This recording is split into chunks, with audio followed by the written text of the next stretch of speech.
Well, thank you very much.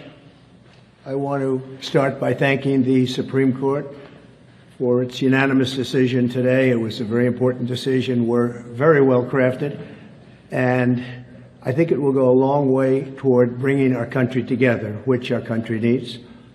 And they worked long, they worked hard, and frankly, they worked very quickly on something that will be spoken about 100 years from now and 200 years from now. Extremely important. Essentially, you cannot take somebody out of a race because an opponent would like to have it that way. And it has nothing to do with the fact that it's the leading candidate, whether it was the leading candidate or a candidate that was well down on the totem pole. You cannot take somebody out of a race.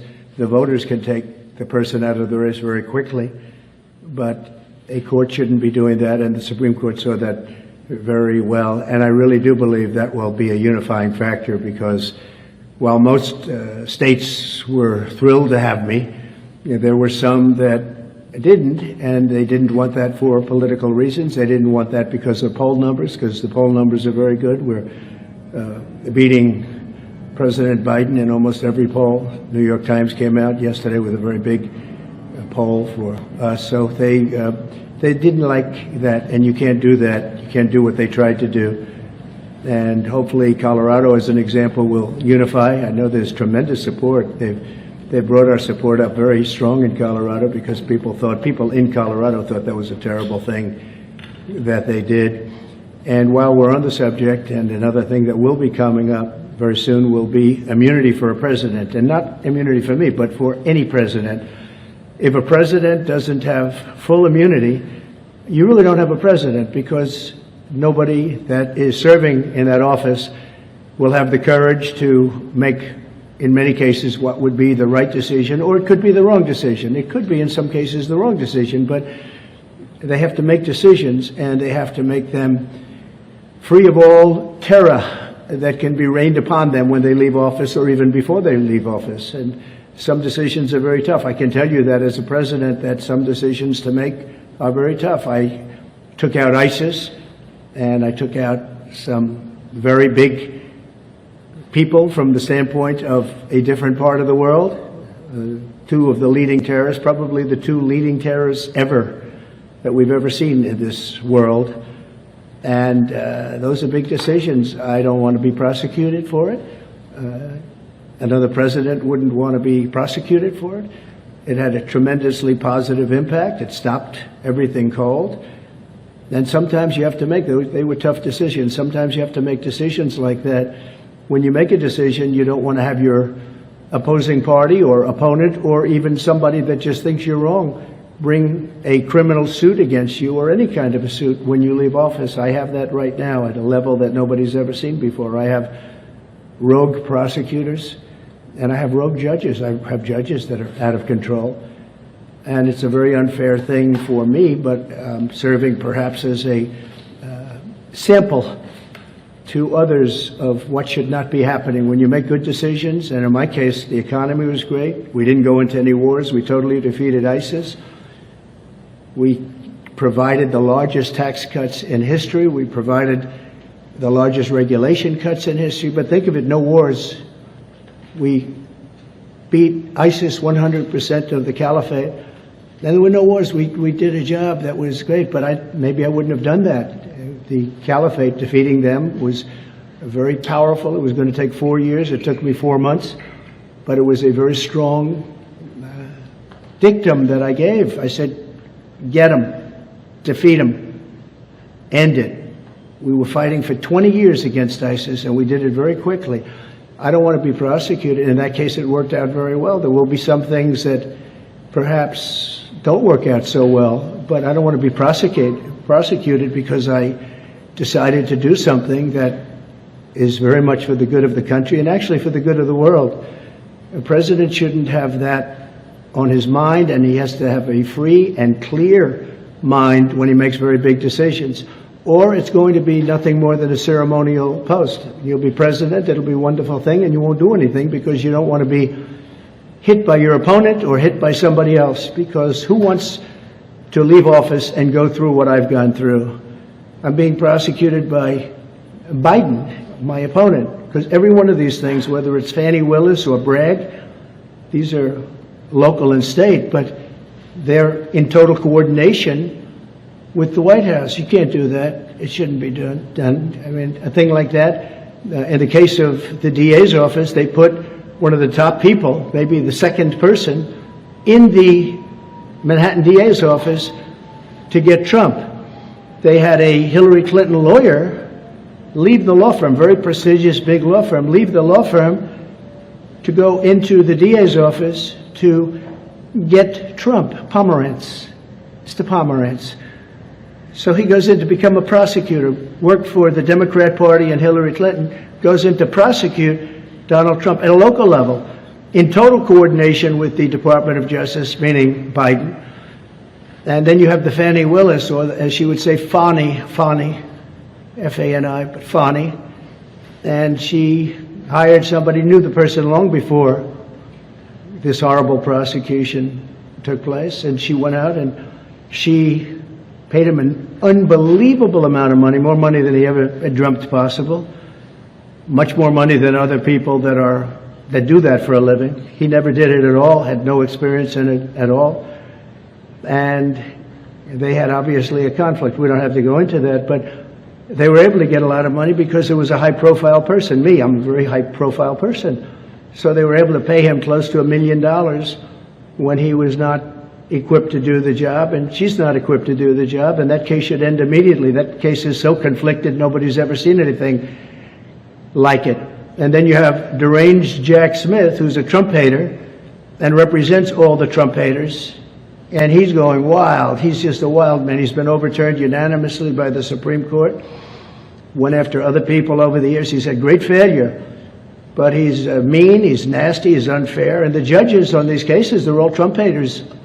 Other than we have maybe one or two that I think can be fair. But you look at New York, what's happened. I mean, these people have tremendous hatred. You can't do this to a president. And again, I'm not talking about me, I'm talking about in the future. A president has to be free. A president has to be, if the president does a good job, I did. Some people would say a great job.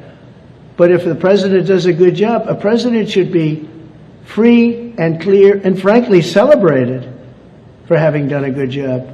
Not indicted 4 times and not gone after on a civil basis and not demanded to pay hundreds of millions of dollars in fines on something that was absolutely perfect, where there were no victims, where the financial statements were absolutely flawless, where you have disclaimer clauses.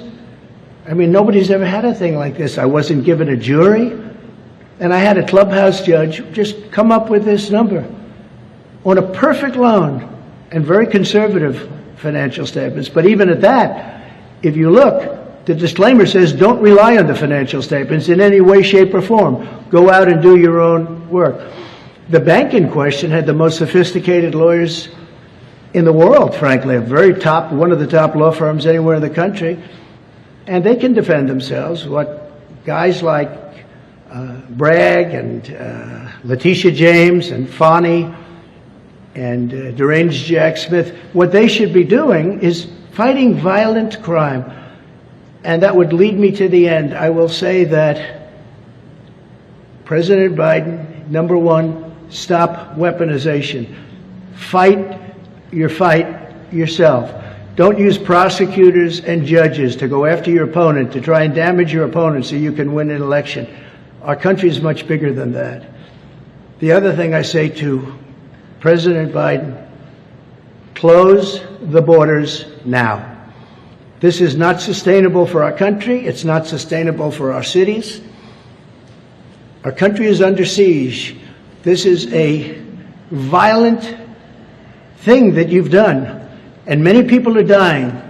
Many, many people are dying. They die on the trip up. They die going through the border. And they die in our country. But many of the people coming up are from prisons and jails, from mental institutions and insane asylums. Many are terrorists. You see it. Many, many are terrorists. And I believe the real number that we have right now is probably closer to 15 million people. And by the time the term ends. I believe the president's term ends. I believe you'll be at close to 20 million people.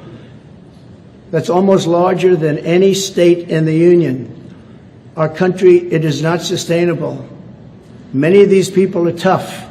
Many of these people are bad. They come from some of the roughest countries in the world and some of the roughest prisons. We have prisons in the Congo, in Africa, coming. We have people coming from all parts of the Middle East. They're coming from Yemen, and yet you are bombing Yemen. You have to stop. You have to close the border. You have absolute authorization. You don't need Congress. I had the safest border in the history of our country, and I didn't use Congress for it. And then I built hundreds of miles of wall, and the reason I built it and how I built it was I considered it an invasion of our country, and I took the money from the military, and the Army Corps of Engineers did it with me, and we did a great job. And we had the safest border we've ever had, and now we have the most unsafe border anywhere in the world at any time. There's never been a border like this at any country, anywhere in the world. They would have fought with sticks and stones to stop the horrible situation that's occurring. Our people can't stand it, and the people coming in really can't stand it because they're dying. Many are dying on the trip up, and they're dying in the country. And also, many of the people are criminals, and they're doing tremendous harm. I call it migrant crime. It's migrant crime. It's a new category of crime. They're hurting our country horribly, and we've become a laughing stock all over the world. So I say respectfully to President Biden, you have the authorization right now. I did it. I didn't go to Congress and say, do I have the right to close? I fought Congress on it. Close the borders. You can do it right now. You have everything. Use my policies. My policies were great. Everybody said it. Use my policies. So just to finish, I have great respect for the Supreme Court, and I want to just thank them for working so quickly and so diligently and so brilliantly. And again, this is a unifying factor. Everybody now is together, and they can go after me as a politician. They can go after me with votes, but they're not going to go after me with that kind of lawsuit that takes somebody out of a race who's leading in this case, but even if the person wasn't leading. And I want to thank you all for being here. Do we have any questions? Yes. Mr. President, the poll numbers are massive for you going into Super Tuesday. We found that a lot of people that were agnostic to politics in general see these legal cases against you. They see how life was back under a Trump administration. Do you think that's the key to pull some of these independent voters into this next election, seeing that these legal cases are unfair, they have no merit, and also the poll numbers and their life before Trump? It's such an interesting question because historically a thing like what I've been going through would have hurt a political party or a political candidate terrifically. You wouldn't even run. You wouldn't be able to run. You'd get out. This has happened over many years, many times. In this case, I mean, the polls show that I'm much more popular than I was before weaponization. It's been weaponized like it's never been. This is for third world countries. This isn't for us.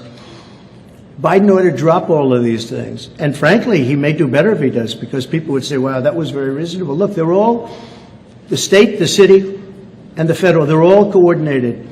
Fannie Willis's lover spent hours and hours at the White House, I guess with White House counsel and with DOJ, plotting out this plan. Nobody talks about that. They're all coordinated with the White House. It's weaponization. Never been done in this country. It's been done in third world countries, banana republics, never in this country. So I really believe what they should do is really go all the way, go out and stop all of this nonsense. They're nonsense cases, and everybody sees it. You just look at Atlanta. It's such an embarrassment to Georgia, what's happening there. But Jack Smith, I don't think is any better. Letitia James is terrible. She campaigned on, I will get Trump, and then it goes before a Trump-hating judge. I mean, the whole thing is a rigged deal, and the public understands it. I'm lucky that I'm able to explain it to the public, because if you weren't able to explain it, the public wouldn't know. They'd believe what they see. So I don't want to win this way. Look, I want to win based on my policies are better. We're going to cut taxes. We're going to get interest rates down. You're going to be able to buy homes again. I mean, you can't buy a home today. The interest rates are so high. I want to win on safe borders. I want to stop wars. I want to stop the war in Ukraine with Russia. I want to stop what's happening in Israel. Israel would have never been attacked if I were president. Ukraine would have never, ever been attacked if I was president. You wouldn't have had inflation. Inflation was caused by high energy prices. I had low energy prices. I would have kept them there very easily. And it probably maybe caused the war with Ukraine because Putin became rich all of a sudden. It went up so much, and I watched President Biden talking about Putin. Putin became very rich because at $100 a barrel, he's got so much money to fight a war. At $40 a barrel, he doesn't have the money to fight a war. But he wouldn't have done it anyway because I told him not to. So I just want to thank all of you for being here. I think it's a very big day for America. I think it's a very big day for liberty, and I think it's just a great day for this country. Again, I hope it's unifying like I think, but it is. It's a big step toward unification. I hope that the justices, because they'll be working on some other cases, but one in particular, presidents have to be given total immunity. They have to be allowed to do their job. If they're not allowed to do their job, it's not what the founders wanted, but perhaps even more importantly, it will be terrible for our country. Thank you all very much. I appreciate it. Thank you.